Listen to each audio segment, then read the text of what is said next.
hoje eu vou ousar um pouquinho mais e eu vou ser o mais sincero e transparente com vocês possível. A gente vai começar lendo um texto que não está na Bíblia. Então, o texto que me inspirou a pregar hoje não foi um texto bíblico. Foi um texto que fala muito sobre preceitos bíblicos e sobre questões que são levantadas, que me levaram a refletir sobre isso. E a gente vai ler muitos textos bíblicos aqui hoje. Mas eu queria ser sincero, quando eu montava a pregação, eu falei assim, cara, será que eu coloco um texto bíblico de cara para não chocar muito? Mas eu resolvi ser sincero com vocês. O que trouxe no meu coração aqui nessa manhã, eu estava lendo um livro nas minhas férias, eu gosto de ler. E para descansar, eu gosto muito de ler ficção. Eu gosto de ler... eu acho belo, sinceramente, a forma quando um autor pensa, quando ele começa a criar coisas diferentes, coisas que não existem. Eu acho que existe um senso de eternidade nisso, sabe? Em você criar coisas, em você tirar coisas que não existem, né? Eu estou falando de coisas meio assim, elfos, anões, esse tipo de coisa, o mundo do Senhor dos Anéis, o mundo de Nárnia. Isso é belo, eu vejo muita beleza nesse tipo de coisa. Eu gosto. Tem gente que gosta de outras coisas, mas eu vejo muita beleza, eu vejo um senso de criatividade que parece muito com Gênesis, assim, para mim, sabe?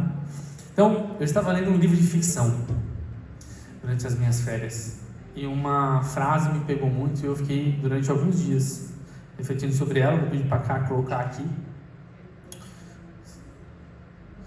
É esta frase aqui. Só para contextualizar vocês, esse aqui é uma frase do Rei dos Anões, nosso amigo Orik. E vocês vão ver eu falar sobre ele algumas vezes hoje. Eu estava lendo um livro, vocês vão ficar curiosos, né? Mas eu estava lendo um livro que é um livro de ficção infanto-juvenil, que são os 4 livros de Eragon, que fala sobre dragões, sobre a terra da Alagaésia, anões, elfos, humanos, poderes mágicos, tudo isso. E quando eu estava lendo, esse é do último livro, o 4º e último livro da série, essa frase me chamou muita atenção. E daqui que veio toda a reflexão que a gente vai ter hoje. Vamos ler ela juntos. Os deuses são inconstantes, e a única imortalidade que podemos ter é aquela que conseguimos através de nossos feitos. Fama ou infâmia, qualquer uma delas é preferível ao esquecimento depois de sairmos do mundo. Os deuses permanecem, e nós precisamos nos esforçar para que o nosso nome permaneça de alguma forma.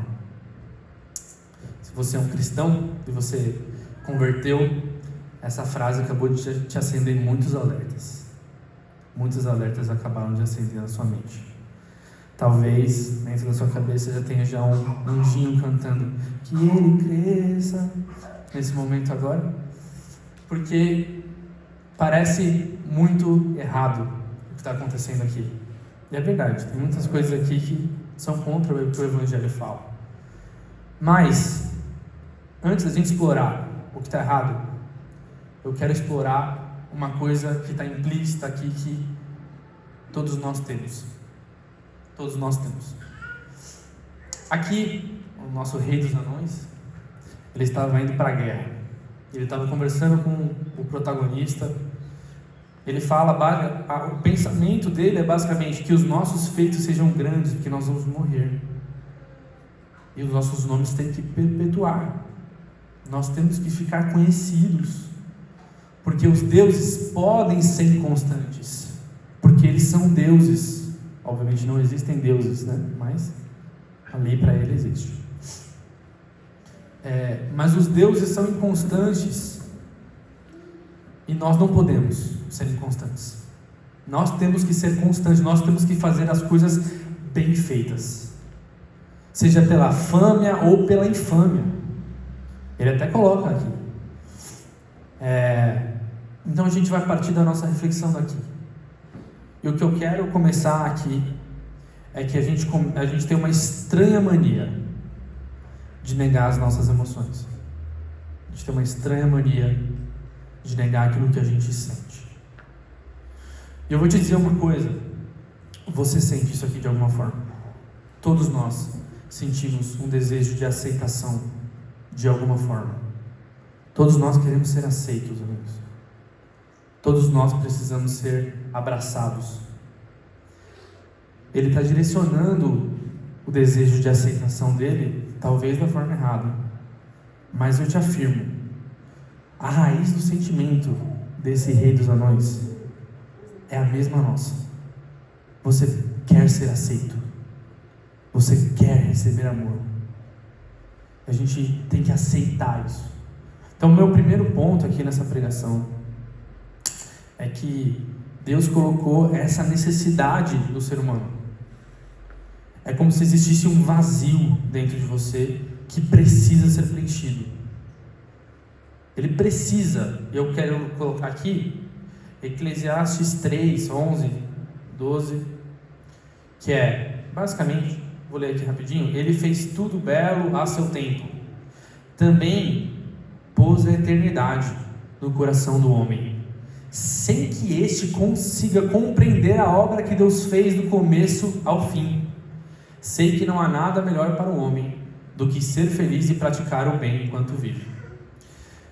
A gente sempre fala muito, você vai ver muitas pessoas falando sobre Deus plantou a eternidade no coração do homem. Deus plantou a eternidade no coração do homem, e a verdade, esse vazio que está em nós, ele vem dessa eternidade, desse senso que não consegue ser preenchido por coisa alguma, porque Deus plantou um vazio em você. Agora, o que me salta os olhos quando eu leio esse verso não é o fato da eternidade, é que é a frase seguinte: sem que este consiga compreender.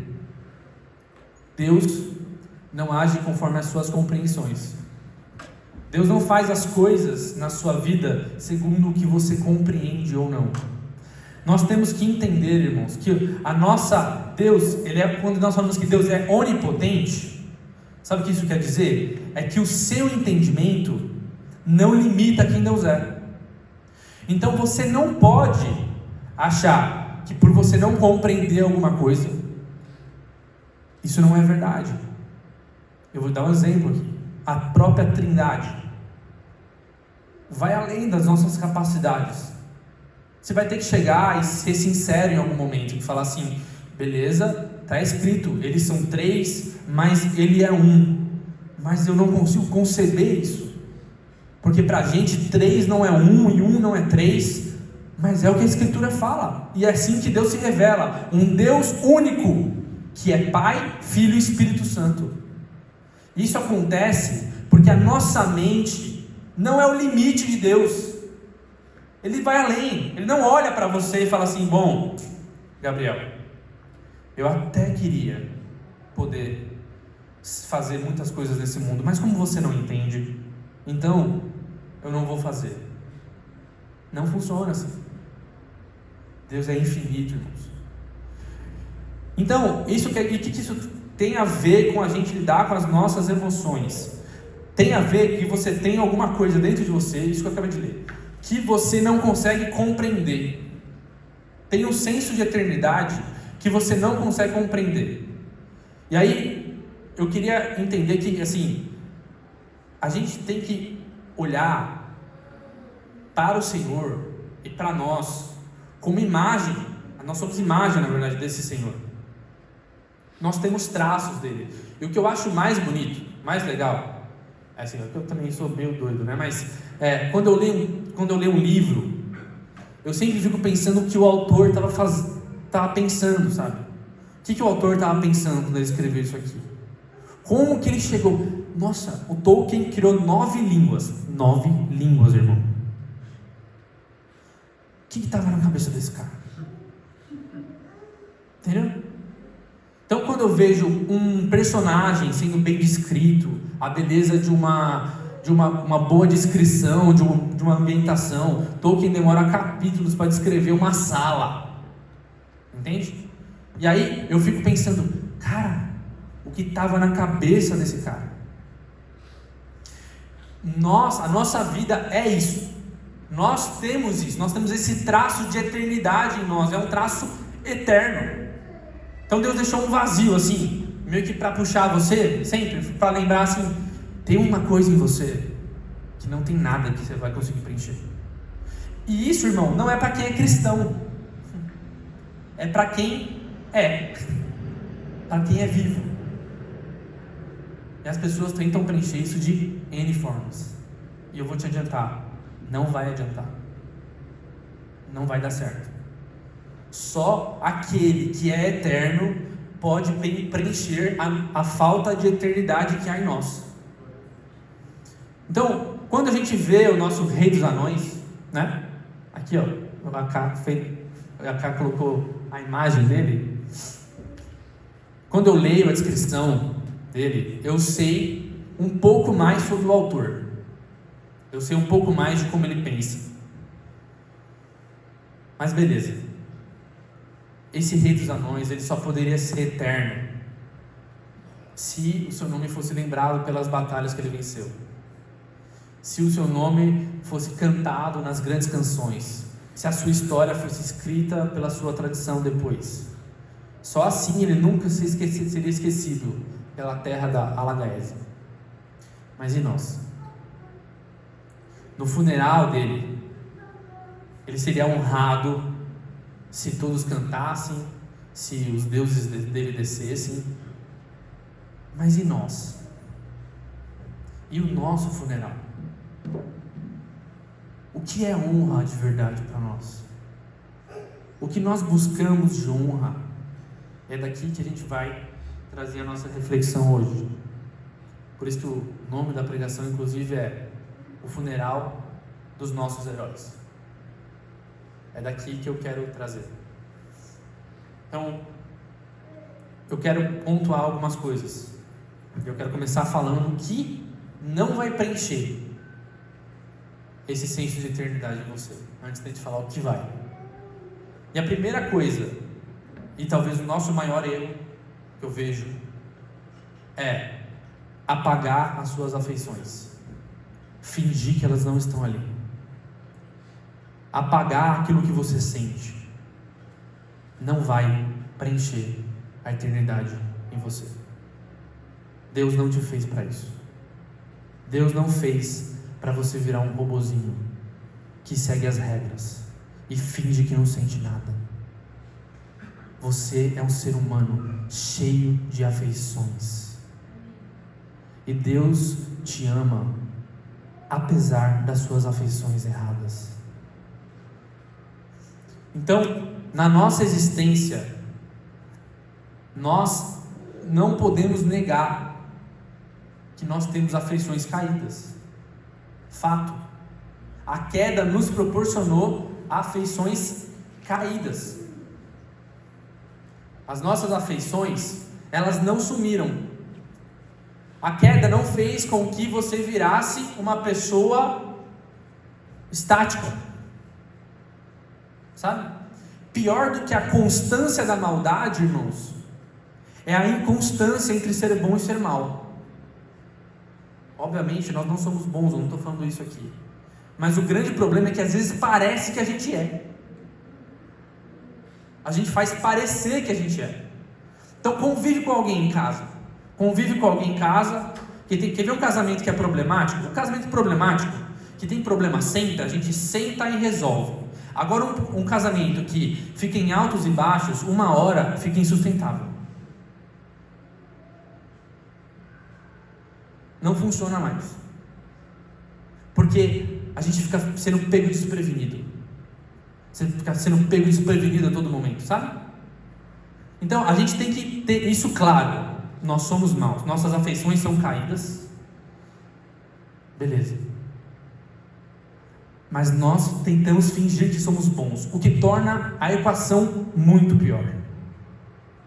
Muito pior. A gente fica tentando fingir que porque a gente deu o dinheiro para quem era pobre e porque a gente fez qualquer outra coisa, a gente é bonzinho bastante para conseguir as coisas, sabe? Então a gente vai vivendo essa narrativa e a gente, através dos nossos feitos, vai tentando aniquilar as nossas afeições. Aí você finge que você não sente. Aí quando te perguntam, você tem vergonha de dizer. E o que você faz? Você vai apagando. Você vai apagando por fora, mas por dentro, isso vai crescendo. Isso vai crescendo. Isso vai crescendo. Então apagar as nossas afeições não é espiritualidade, irmãos. Deus opera através de sentimentos, e nós temos que entender isso. Deus opera através das emoções. Nosso Deus é emocional, porque nos dias de hoje, em que a razão, a gente tem um pensamento, um resquício do iluminismo, em que razão e emoção são contraditórios, como se agora nós fôssemos tem os seres racionais e tem as pessoas que são emocionais. Então tem os irmãos que leem muito a Bíblia. Esses irmãos que leem muito a Bíblia e eles ficam de forma estática, não, eu doido aqui, que fica andando de um lado para o outro, eles ficam sentados, falando, e amo esses irmãos, tá? Mas ficam lá, eles são mais espirituais, porque eles agem através da razão, eles não se deixam levar pelas emoções dele. Mas vamos lá, peraí, Jesus chorou, irmão.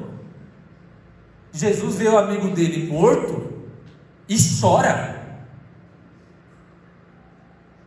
Jesus tem um ataque de ira santa lá no templo e começa a virar as mesas. O Deus encarnado operou através de emoções, mas nós aqui ficamos tentando apagar elas, para parecermos mais o quê? Mais comportados, mais racionais, sei lá, mais intelectuais, o que seja o que for que parece, a gente fica mais espiritual aparecendo. Deus nos livre disso, irmãos.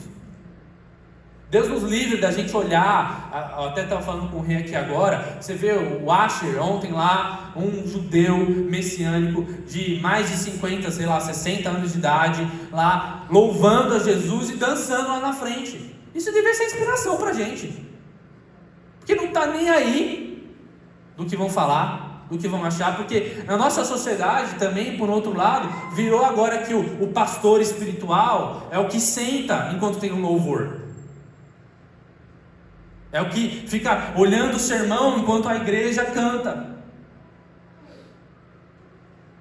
Vamos lá, nós acreditamos aqui que ser espiritual é responder à glória de Jesus de forma digna.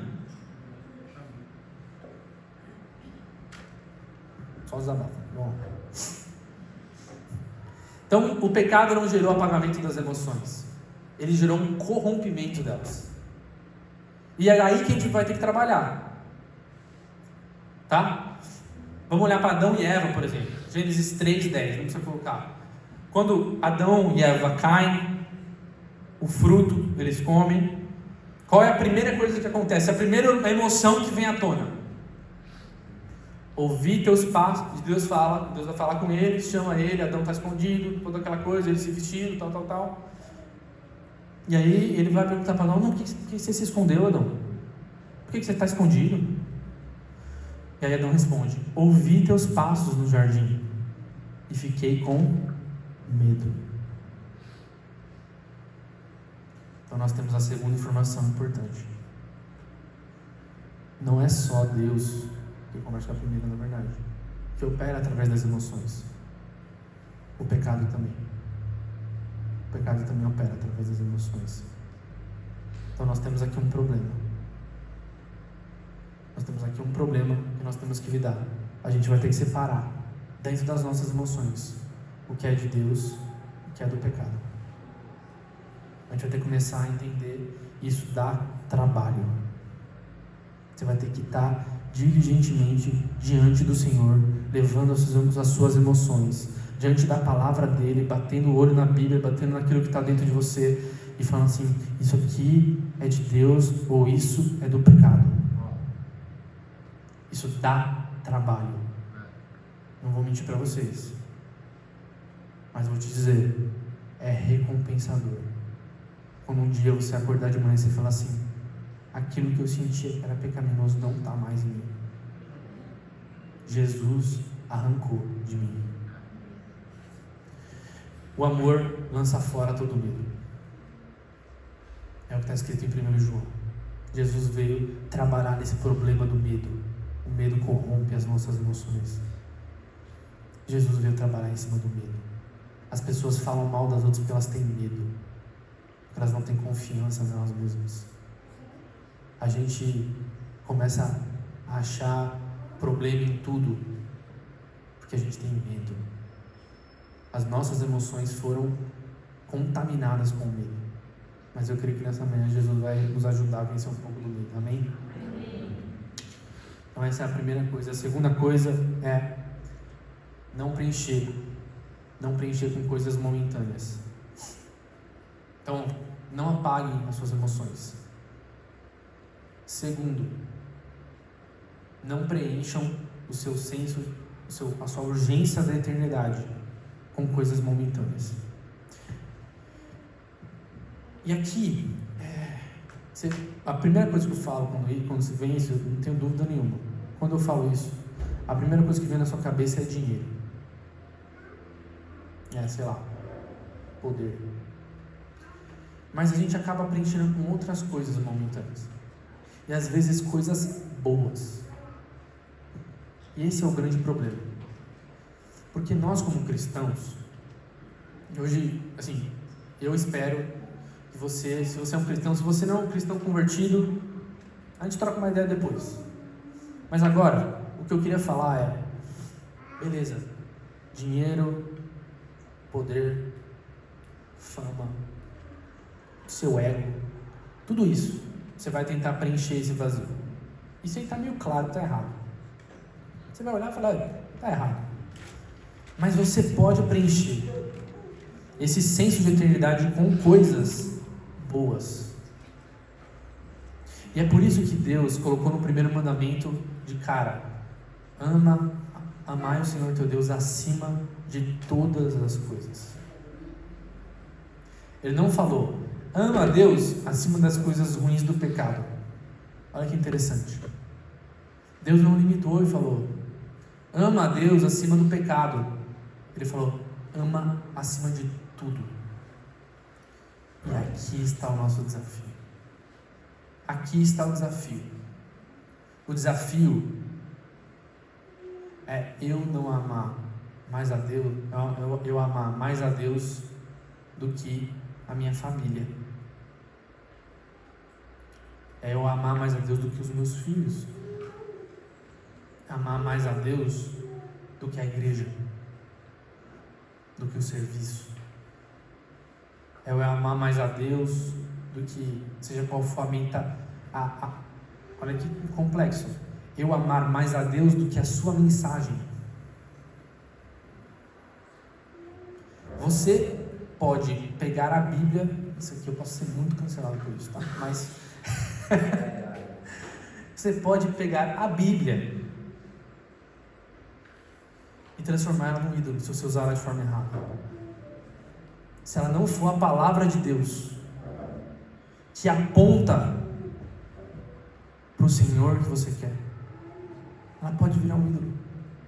Irmãos, nós somos fábrica, nosso coração é fábrica de ídolo. Você pode fazer um ídolo em qualquer lugar. Em qualquer lugar. Então, o meu apelo nessa manhã é: não baixem a guarda. Não baixemos a guarda. Existem coisas boas que você pode estar preenchendo a sua vida de forma errada.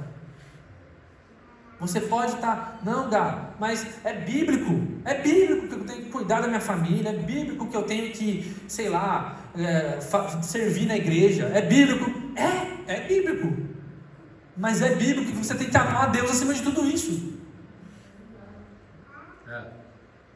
E se você não está fazendo por causa do amor ao Senhor acima de tudo, você já está perdido, irmão. Se arrepende nessa manhã. Nós precisamos, entendeu? Então o rei, o Orique aqui, ele estava tentando aqui solucionar um problema. Qual que é o problema dele? Eu não sou eterno, eu vou morrer. Olha que interessante, essa reflexão é maravilhosa. Eu fiquei dias pensando nisso, tá? Mas a reflexão é maravilhosa dele. E aqui é assim, pensem nos deuses do Olimpo, na tradição grega, que tem luxúria, um monte de coisa acontecendo, a gente vê lá em Roma e tudo mais. E aí, ele coloca uma frase que para mim é uma chave. Ele fala assim: os deuses são inconstantes. Porque eles podem ser. Porque ele é eterno. Porque ele não precisa fazer nada. Porque ele já ganhou a eternidade. Mas olha que interessante. O seu Deus que é eterno, ele desceu. Olha o contraste disso aqui. Todos os deuses são inconstantes. Eles podem fazer o mal, o bem. Mas o seu Deus se sacrificou por sua causa. O escândalo do Evangelho. Os deuses são inconstantes, mas a constância de Deus é o que nos sustenta. Se o nosso Deus fosse inconstante, a nossa fé não valeria de nada. Se ele fosse sujeito, se a sua oração mais forte, irmão, se você acha que quando a gente canta mais forte aqui, Deus está no céu falando: agora eu vou descer, porque eles cantaram mais forte. Nossa, ele chorou tanto, ele fez de jeito tão bonito. Irmão, é o Deus eterno. Nós estamos falando de um Deus constantemente, e Ele faz isso por amor. Não é porque você faz alguma coisa. Os feitos dele, para tornarem ele eterno, não. Olha que interessante, o rei Anão fala assim: os meus feitos me tornam eterno. O seu Deus se falou o quê? O meu feito te proporciona a eternidade. Escandaloso. Ele realmente está errado. Mas a gente tem que entender que o rei Anão aqui, o Oric, ele tem uma visão muito limitada de vida. É muito pequena. Porque ele está pensando nessa vida. Eu vou morrer e acabou. Então meu nome tem que continuar. Mas nós, irmãos, agora eu quero ler um texto com vocês. E vamos voltar para o âmbito cristão para não ser tão cancelado assim. 2 Coríntios 4, 16 ao 18.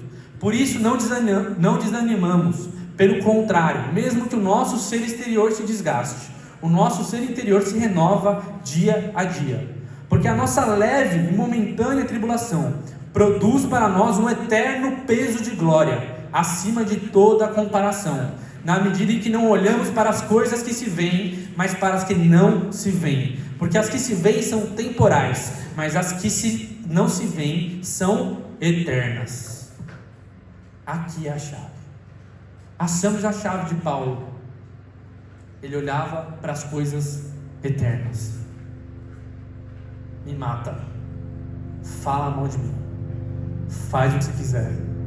Eu estou olhando além. A minha visão não é limitada. A minha eternidade não está em meu nome ser conhecido. A minha eternidade está em viver com o Rei. Eu olho para as coisas eternas. Uma comunidade profética, irmãos, ela não sabe o futuro, ela sabe sobre o eterno. Nós queremos ser uma comunidade profética, não porque nós sabemos o seu futuro, mas porque nós discernimos o eterno.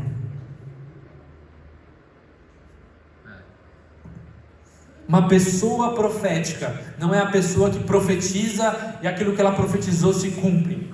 É uma pessoa em que a vida dela aponta para o eterno. Pessoa profética, João Batista. Quantos milagres tem escrito sobre ele? Nenhum. Nenhum milagre escrito sobre João Batista. Mas ele tinha um lema: eu sou apenas uma voz. Você está preparado para ser só uma voz?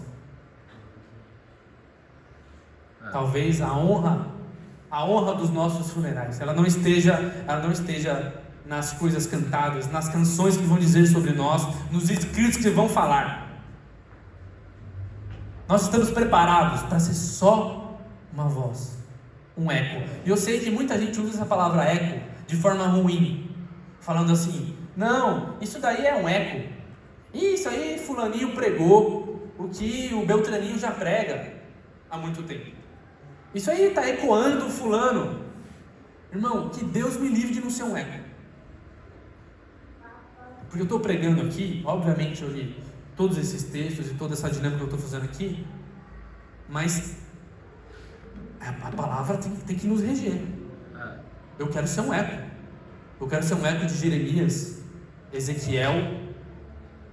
Eu quero ser um eco de Daniel, João, Pedro, Paulo. Imagina ser o eco de Paulo, irmão.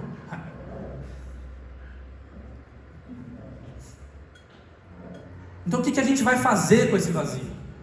O que a gente vai fazer com esse vazio? O que a gente faz? Porque eu falei para você que a gente não faz. O que a gente não faz? A gente não finge que não está sentindo o senso de aceitação. E a gente não preenche ele com coisas efêmeras, com coisas passageiras, seja quaisquer que ela for, boa ou ruim. E aí, a solução de Jesus é uma só: fascinação. Só existe um caminho para preenchimento, irmãos: fascinação. Você só segue a Cristo até o fim se você for fascinado por Ele. Essa é a grande verdade do Evangelho. Você precisa de fascinação. Não é uma escolha.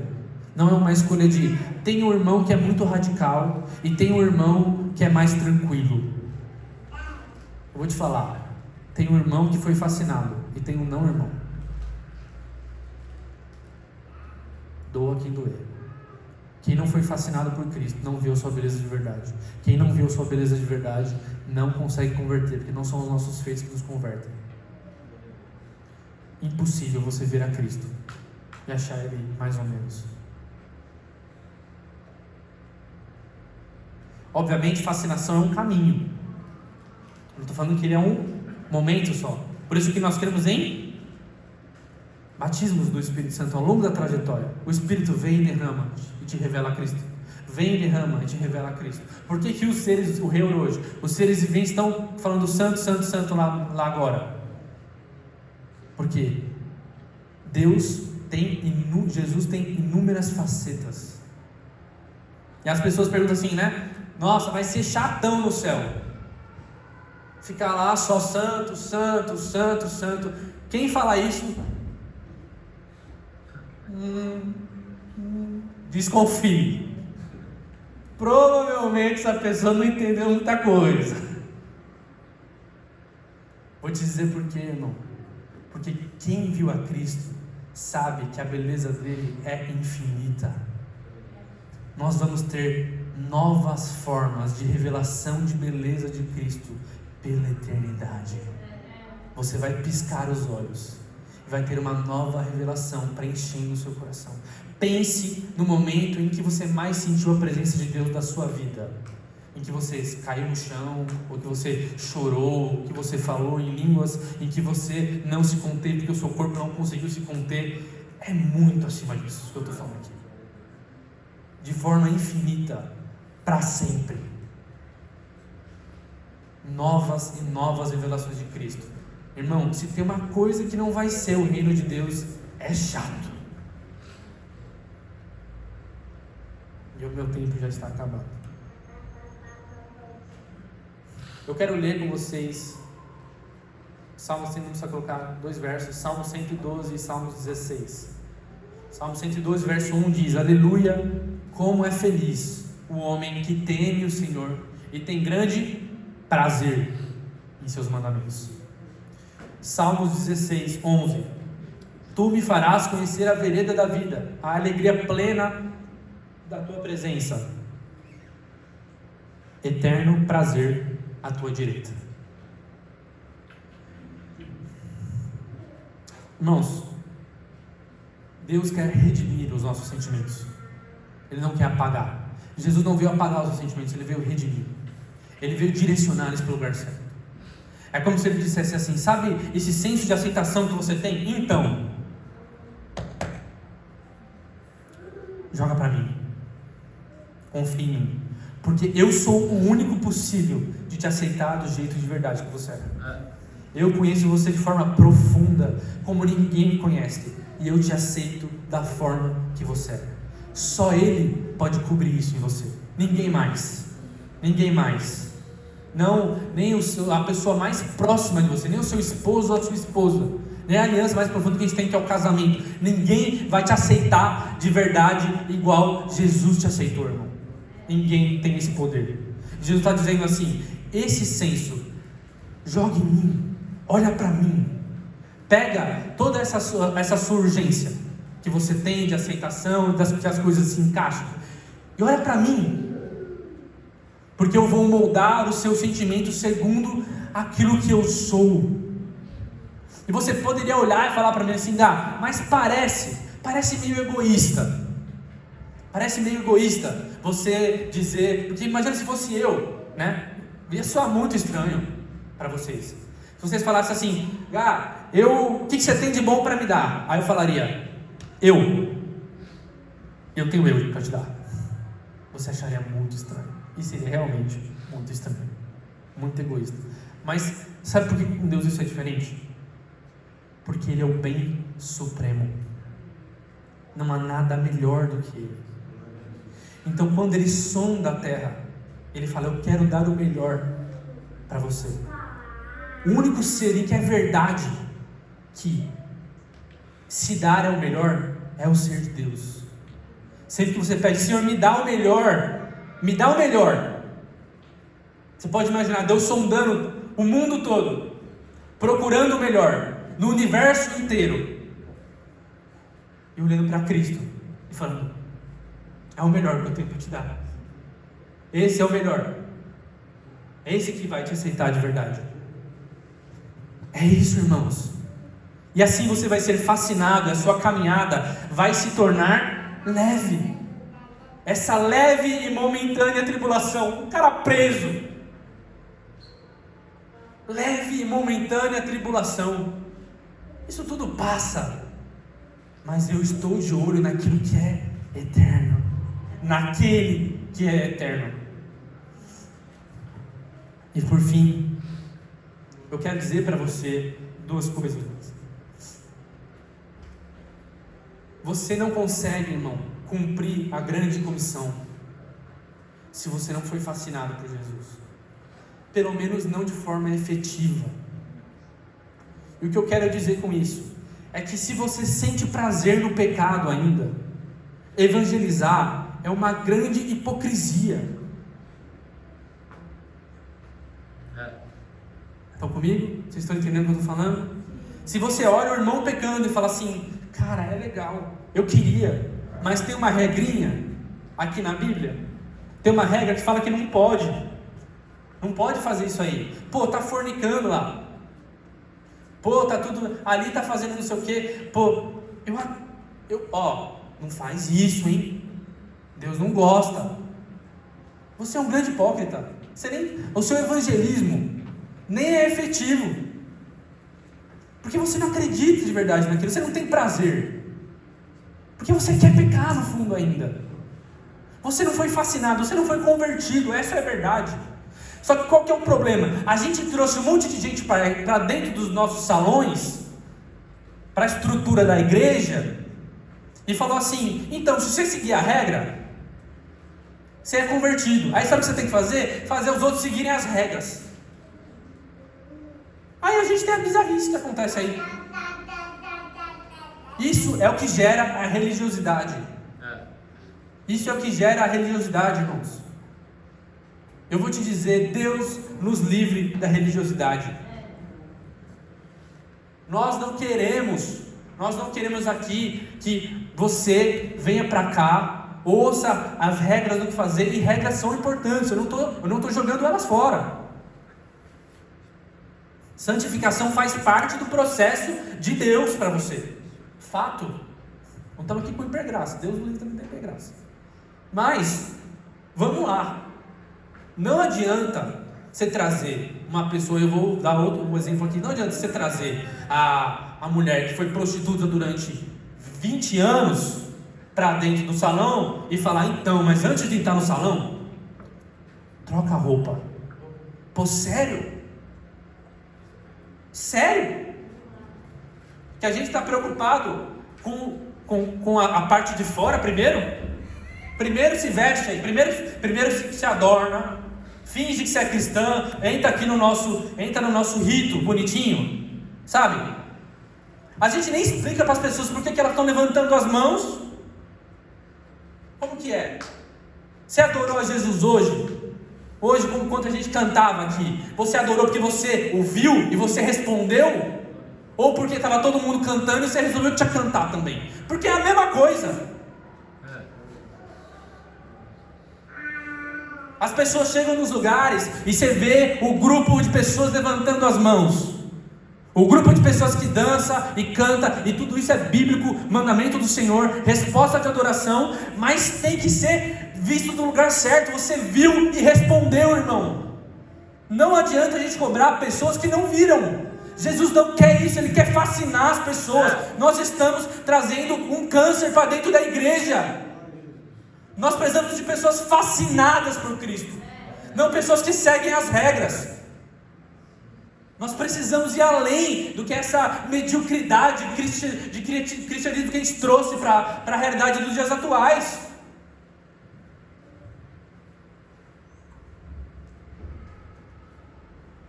Eu não estou falando em tudo isso que você não pode ser ambicioso na fé. Esse é o meu último ponto. Eu não estou falando que você não pode ser ambicioso na fé. Paulo fala sobre isso, Tiago fala sobre isso, essa leve e momentânea tribulação, a gente acabou de ler, produz um peso eterno de glória. Tiago vai falar assim, isso tudo é muito pouco.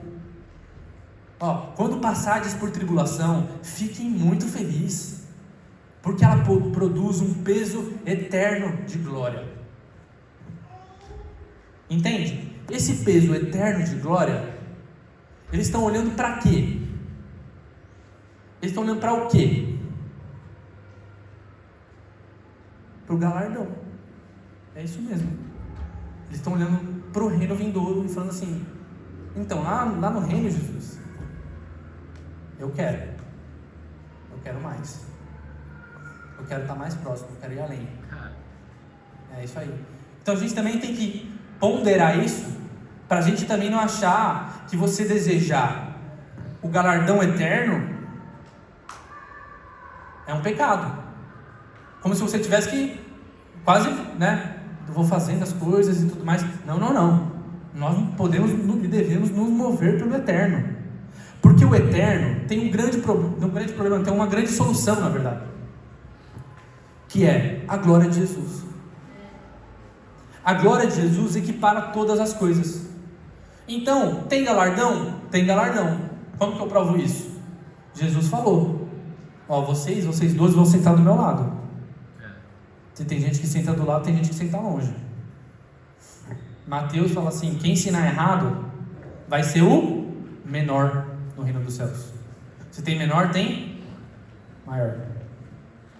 Então tem galardão, sim. Aí você vai falar assim, nossa, é mais estranho isso aí, muito ruim isso aí, porque vai ter inveja. Uma galera vai falar o maior e o menorzinho, o Pedro negou Jesus e está sentado lá, está tirando. Não. O grande ponto é a resposta nos dada em Apocalipse.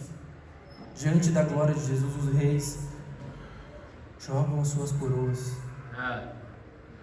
Diante da glória de Jesus, ainda o maior e o menor é muito pouco. É pouco demais. Todos nós vamos estar plenamente satisfeitos com a glória de Jesus. Homens e mulheres de Deus viveram isso. Você poderia me falar, Gá, bonito, entendi tudo isso, mas existiram heróis da fé cristã, existiram. A gente poderia estar vários deles aqui, Eles foram fascinados pelo amor de Jesus, e os nomes deles estão até os dias de hoje. Spurgeon, Jonathan Edwards, George Whitefield, John Wesley, William Seymour, William Roberts, John Wimber. Tem muitos para falar aqui. E só o fato de eu saber esses nomes aqui deveria levantar um alerta para você.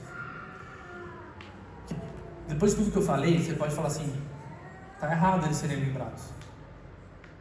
Eles não deveriam ser lembrados então. Porque, se a glória de Jesus permanece, Por que esses homens estão sendo lembrados? Eu vou te falar duas coisas que diferenciam esses homens. Primeira coisa, eles não buscavam glória para si. Esses homens não queriam ser grandes. Nunca aspiraram por isso. Leia a história da igreja. Ninguém que quis ser grande. A Bíblia é verdadeira, irmão. Ninguém que quis ser grande foi. Mas aquele que buscou a glória de Jesus de forma intensa. O nome dele é lembrado pela devoção que ele teve a Jesus. Spurgeon pregou mais de 3.000 sermões. John Wesley pregava 3 vezes ao dia. Chegou a pregar para mais de 15.000 pessoas nas praças. Durante 50 anos. Isso é entrega. Isso pode parecer bonito, mas vai lá. 3 vezes ao dia. Primeiro ano, segundo ano, terceiro ano, 10º ano, 20º ano. No fim, só permanece quem foi fascinado por Jesus. E a segunda coisa que eles tinham, para encerrar a pregação, era a entrega. Eles respondiam a Deus porque eles foram fascinados. E eles entregavam por mão o que eles tinham. Ivan Roberts orou a sua adolescência inteira para que o avivamento de Gales acontecesse. Por quê? Para que Deus tocasse Gales, para que as pessoas fossem mudadas, para que Deus habitasse ali e tudo fosse transformado. Por que Spurgeon pregou? Por que ele entrou em depressão no meio da vida dele? Porque ele doou toda a vida dele para as pessoas. John Wimber ficou 1 ano orando por centenas de pessoas, e Deus mandando orar por cura, e ninguém foi curado. Ninguém foi curado durante 1 ano. E quando ele orava, Deus dizia para ele: no que você confia, João? Na sua experiência ou na minha palavra? Até o dia que a primeira cura aconteceu, e a gente viu o maior ministério de cura acontecendo dos últimos anos. John Wimber viajava com crianças. Ele chamavam ele para ministrar cura em algum lugar. Vou, mas tem que levar as crianças da minha igreja. Porque ele queria mostrar que não era uma pessoa, não era um alguém, que Deus operava através de qualquer um que tivesse querido nele. Essas pessoas entregaram a vida deles. Então, a palavra de Deus tem coisas escondidas, irmãos, pequenas coisas que a gente às vezes perde. Porque o que eu estou te falando aqui é o mandamento de Jesus. Não sei se vocês perceberam. Ama a Deus acima de todas as coisas e o teu próximo como a ti mesmo. Esses homens foram simples demais. Eles entenderam uma mensagem. Eles só amaram a Deus e amaram ao próximo.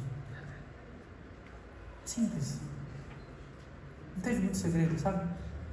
Então, o rei Eurico, infelizmente, tem a mente limitada. Talvez os nossos funerais não vão ser como o funeral do Rei dos Anões. O funeral dos nossos heróis talvez não seja como o dos heróis da terra. Talvez no seu funeral não tenham tiros, canções, não esteja cheio. Talvez não cantem canções sobre a sua vida. Mas eu tenho certeza, irmãos, que tem muitos heróis com histórias que nunca vão ser contadas. Muitos heróis da fé que nem tiveram funerais, foram mortos como mártires. Muitas mães, pais, trabalhadores que criaram seus filhos para a glória de Deus e foram heróis da fé. Nós precisamos urgentemente voltar a esse senso de Deus, eu entrego tudo que eu tenho, eu quero ser fascinado por você. Eu acho que é disso quando a gente fala sobre esfriar o primeiro amor, quando a gente fala sobre voltar ao primeiro amor. É disso que a gente está falando, sabe? É como se alguém dissesse assim pra mim: eu fui fascinado. Quando alguém fala assim, cara, eu tô esfriando. Alguém fala, cara, ora porque eu tô frio. Eu falo, você precisa de uma boa dose de fascinação. Você precisa ver. E aí, quando eu falo ver, eu vou orar já com vocês. Quando eu falo sobre ver, você pode estar pensando, o que é ver? O que é ver? Que é muito subjetivo, o que é ver?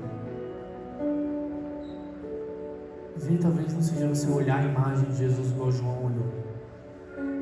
Talvez você não consiga de cara ver olhos de fogo, os pés como bronze, os cabelos brancos como a neve. Talvez a sua contemplação seja através do que está escrito em 1 Coríntios 3:10. Moisés tinha o rosto coberto quando viu a sua glória. Mas nós agora, com o rosto descoberto. É como se Paulo falasse assim: agora, através da obra da cruz, nós entendemos Jesus. Através da obra da cruz, o nosso rosto foi descoberto. Nós vimos e ouvimos as tuas palavras. O Evangelho de Jesus é a melhor forma de você contemplar a Jesus de verdade, irmão. A obra da cruz é a melhor forma de você contemplar Jesus.